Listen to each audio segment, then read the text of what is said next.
feu! Dans notre monde, c'est carrément synonyme de malheur, de catastrophe. Mais dans le monde du manga, pas tellement. Il faut l'avouer, dans ces œuvres de fiction, contrôler le feu est une chose adulée. Un pouvoir au-dessus de beaucoup d'autres choses. Et il y a aussi ce petit côté sublime qui leur est propre, car le feu, ça rend très bien en anime. Et pour votre manga préféré, il y a pas mal d'utilisateurs de ce pouvoir légendaire, et tous rivalisent de puissance. Mais qui est le plus grand de tous ces utilisateurs? Ceux dont les flammes peuvent tout ravager, ceux qui sont capables de réduire en cendres le monde entier. Et on en parle ici et maintenant sur Afterhill. Et comme vous le voyez, eh bien Goldie a été révélée donc sur YouTube, voilà. La petite puce, c'est bien elle, Gold, donc le nouveau Nakama. Elle a une chaîne YouTube, une petite chaîne où on va mettre des petites vidéos. Il n'y a pas trop d'envergure, mais imaginez qu'elle nous dépasse en nombre d'abonnés, ce serait vraiment fou. Mais pour l'instant... Elle les mériterait, elle est tellement mignonne. En tout cas, le lien est en description, donc n'hésitez pas à aller faire un petit tour. Donc n'hésitez pas à aller voir, mais en tout cas, nous on est ici pour parler One Piece, pour parler utilisateur de feu, et place à la vidéo. Allez, c'est parti. Et le Nakama, on est à la moitié de cette vidéo, et n'oubliez pas, les abonnements comptent parce que sinon, Goldie, elle a pas à manger. Tout simplement parce qu'un abonnement, c'est une croquette. Numéro 10, le lance-flamme. On commence doucement ce top car le numéro 10 n'est pas un utilisateur exclusif de feu dans One Piece. Et forcément, c'est lié à un fruit du démon. Oui, pas tous sont liés à un fruit du démon, mais celui-ci, oui. Nous sommes sur Punk Hazard, l'île de César, qu'on adore particulièrement. Sur place, il s'amuse énormément avec ses petites expériences sous protection de Doflamingo. Soit César, il peut faire exploser son gaz et il peut utiliser le feu d'une certaine façon. Mais ce n'est pas lui le numéro 10 de ce top, car ce feu est incontrôlable. Mais c'est un personnage qui arrive à la toute fin de l'arc. Alors que les Mugiwara ont quasiment gagné, on a le droit à l'arrivée de 2 membres de la Don Quichotte Family. Un préquel de ce qui se passera sur Dressrosa, car Buffalo et Babyfive, ce sont eux qui ont été envoyés. Ce ne sont pas les plus forts, ça c'est sûr. Mais cette dernière, elle a mangé le Buki no Mi, un fruit qui permet de se transformer en n'importe quelle arme, dont en lance-flamme.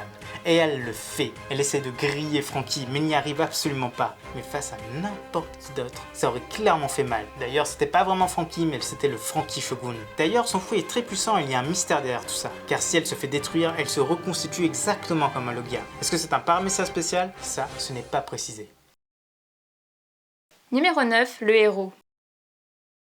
Bon là, ça va surprendre, mais ce cher Luffy, il est le numéro 9 de ce top. Et oui, c'est comme ça. Ce cher Luffy a développé ses capacités durant l'ellipse, dont celle de faire du feu. Bon, il y a beaucoup d'explications possibles, dont celle de l'élastique qui chauffe. Mais dans tous les cas, il le fait, il l'utilise contre Oddie Jones, puis contre Doffy et enfin contre Kaido lui-même.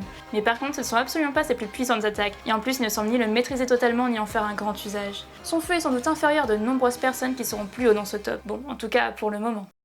Numéro 8, le peureux.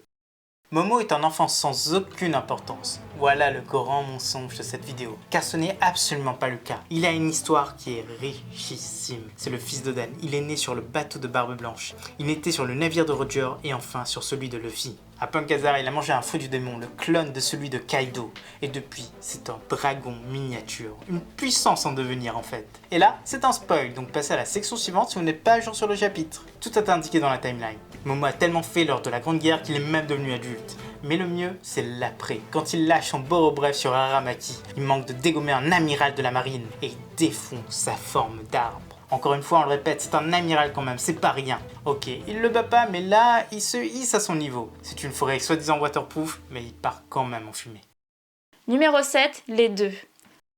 Un fruit du démon peut se passer après la mort de son utilisateur. Il ne transmet pas la volonté du défunt, mais uniquement son pouvoir, à une exception près, le Mera Meranomi ou le fruit des flammes d'Ace. Le grand frère de Luffy l'a mangé dès le début de ses aventures et très vite, il fut surnommé l'homme au poing ardent. Le titre de Shichibukai lui a été proposé, il a refusé. Il a défié Barbe Blanche, mais il a perdu et est devenu son fils. Son feu l'a fait devenir le commandant de la seconde flotte. Et lors de la guerre au sommet, il a été flamboyant jusqu'à sa mort. Et après, c'est Sabo qui l'a mangé sur Dressrosa, le second frère. Et lui aussi, il en fait un excellent usage, et pour nous, ces deux utilisateurs sont équivalents. Numéro 6, le Nakama. Dans l'équipage de Luffy, il y a un homme qui maîtrise le feu depuis son passage sur Enies Lobby. C'est le cuistot de l'équipage, le fameux Sanji. Et ses flammes sont si puissantes qu'il écrase Shabura avec ça. Au retour de l'ellipse, il a battu un pacifista en duo avec Zoro. Mais il a fallu attendre si longtemps pour qu'il fasse plus de choses encore. Car à Wano, il bat Page One tellement facilement. Ok, il coupe le lance-en-moret de suite, mais c'est déjà pas mal. Et là aussi c'est un spoil, donc passez à la section suivante si vous n'êtes pas à jour sur les vidéos. Tout est dans la timeline. Sanji, il a un power-up sur Nigashima. Le Red Suit le transforme en cyborg. Puis il sera capable de devenir plus fort, plus résistant, plus tout. Il a développé de nouvelles flammes, les flammes bleues. C'est un utilisateur qui vient de devenir aussi fort qu'un commandant de Yonko. Pour nous, il est un chouïa au-dessus du niveau d'Ace ou de Sabo. Numéro 5, l'héritage. Au niveau des flammes, on a un commandant de Yonko qui les maîtrise avec une facilité hors norme. Pourtant, il n'a pas de fruit du démon qui est lié, mais on parle plutôt d'un héritage génétique. C'est celui des Lunaria et cet homme, c'est King. Ces flammes sont aujourd'hui d'un tout autre niveau car elles lui permettent de combattre mais aussi de se défendre. D'ailleurs, elles sont totalement inhérentes à sa personne. Les Lunaria sont nés avec cette capacité et selon certaines légendes, c'est l'une des espèces les plus puissantes, celles qui ont été vénérées comme des divinités dans l'ancien temps, des anges presque imbattables. Numéro 4, le médecin.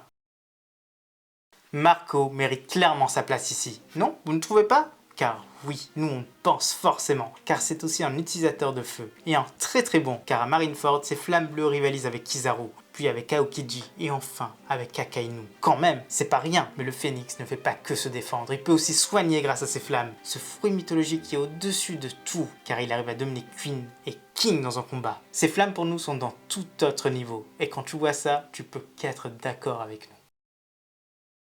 Numéro 3, le vivant. Une flamme contrôlée c'est bien, mais une flamme qui se contrôle elle-même c'est beaucoup mieux. Et Mama, elle peut donner la vie à tout ce qu'elle veut. Elle a le Soro-Soronomi, l'ancien fruit de Mover Caramel, et elle fait des miracles avec celui-ci. Elle a créé un pays tout entier, mais surtout, elle peut détacher une partie de sa propre âme et quand elle l'insère dans un objet, celui-ci devient extrêmement puissant. Elle l'a fait avec Zeus, Napoléon et surtout Prométhée, cette boule de feu comparable au soleil. On l'a vu à l'œuvre et ses attaques sont vraiment puissantes. Big Mom est bien une utilisatrice de feu et c'est une Yonko. Elle ne peut être que dans le top 3. Et petit plus, Big Mom a même montré que Prométhée rivalisait avec les flammes de Marco. Numéro 2, le gentil. Dans un monde idéal, le gouvernement c'est le pan sympathique. Il défend les plus faibles, il les aide et fait régner la justice, tout simplement. Mais dans One Piece c'est pas trop ça. Il traque tous les pirates, même ceux qui les aident dans leurs tâches. Et le pire, c'est bien Akainu. Lui, il tue tous ceux qui ne l'écoutent pas. À Ohara, il tue les civils.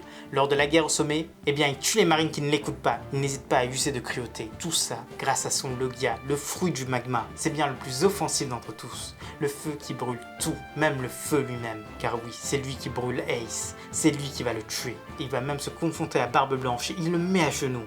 Cet homme est fort. Son magma, c'est sans doute le fruit lié au feu le plus puissant. Mais pour nous, il n'a pas encore tout montré, alors il ne peut pas être le premier de ce top.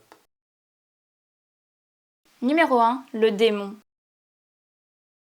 L'autre Yonko symbolique de la bataille de Wano est aussi dans ce top, c'est Kaido. Il a mangé un fruit mythique, un fruit qui lui a donné le titre de la plus puissante des créatures. D'ailleurs, il se transforme en dragon géant, et en termes de feu, c'est comme pour Momo. Il a son Boro bref, une énorme attaque enflammée qui détruit absolument tout sur son passage. Ça a même fait sauter une montagne entière. Là, il faut l'avouer, c'est pas de la gnognotte. Et là aussi c'est un spoil, donc passez à la section suivante si vous n'êtes pas à jour sur les scans. Tout est indiqué dans la timeline. Kaido a un niveau supérieur, un niveau où son corps est entièrement recouvert de flammes, presque comme du magma. Est-ce que ce serait son éveil? Ça, on ne sait pas, mais c'est quelque chose de quasiment intouchable. Bon, sauf pour Nika. C'est bien la démonstration enflammée la plus marquante et la plus puissante de One Piece. Voilà les Nakamas, on est déjà à la fin de cette vidéo, donc si elle vous a plu, eh bien n'hésitez pas à laisser le petit like, à nous dire en commentaire ce que vous en avez pensé et surtout à laisser votre propre top et à vous abonner si ce n'est pas déjà fait. A bientôt les accros de One Piece.